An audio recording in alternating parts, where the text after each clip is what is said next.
Money Matters is sponsored by Winona National Bank. Personalized banking. Everyone's heard of a home equity line of credit from Winona National Bank, but did you know that you can use the money for anything? Like putting that new addition on the house. Want to get in shape? Use it for a gym membership. Take the kids on an amazing fishing trip. Or use it as capital to start a new business. You can even pay a bunch of aunts to pose in dramatic scenes to make your commercial more interesting. It's all possible with a home equity line of credit. Call a personal banker today at 1-800-546-4392. Winona National Bank, personalized banking. Member FDIC, equal housing lender. On Money Matters, we are talking with Sandy Overing at Winona National Bank. We're going to talk about budgeting. And Sandy, thank you so much for being here today. Well, thank you for having me.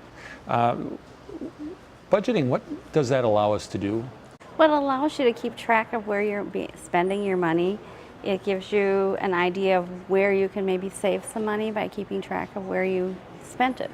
Now, I know people that use the envelope system. I also know people that have some pretty sophisticated spreadsheets for their family budget. How do we know what type of budget is going to work the best for us? A lot of people budget and they don't realize they're even budgeting. When they plan for at least paying their mortgage payment or a car payment, they're doing some sort of a budget. There's all different types. You can use the software, you can use Quicken, you can also go and do a spreadsheet. Also, some of the banks offer, now Winona National offers a My Finance on their internet banking, so then you can add that. That keeps track of where you're spending your money. Who should be involved when we're setting up our budget? Is it something that the whole family should have a say in? Yes, definitely have the entire family involved in it. Having your kids understand where mom and dad are spending their money, that is, they're not just having them be the bank where they know where they can spend their money. It also helps them to become a better saver. So this is probably the hardest part of the whole process, but how do we get started? Well, the two basic things, first you have to determine your income, and then you're also going to be looking at what your expenses are. And the most important part of finding your expenses is tracking. You should probably start just writing down whatever you're spending your money on. Maybe pull your recent bills for the last month out and take a look at them and start keeping track of where you're spending your money. Should a savings or an investment plan be a part of our budget? Definitely. Yes, you should always save for yourself. Specific goals are a good way to start the savings. You set specific goals.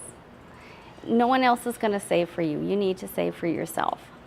Now, there are going to be some folks that are going to find staying on track with a budget extremely difficult. Are there any tips or suggestions that you can offer to help us stay on course? Yep, choosing the right type of budget, one that's convenient and easily accessible for you to do. Keep it simple. Set specific goals so that you have something that you're working towards.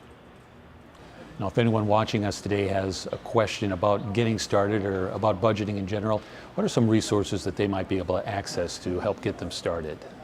Yeah, there's lots of software that you can purchase. You can go on the internet. There's lots of free budgeting tips on there. They also have spreadsheets.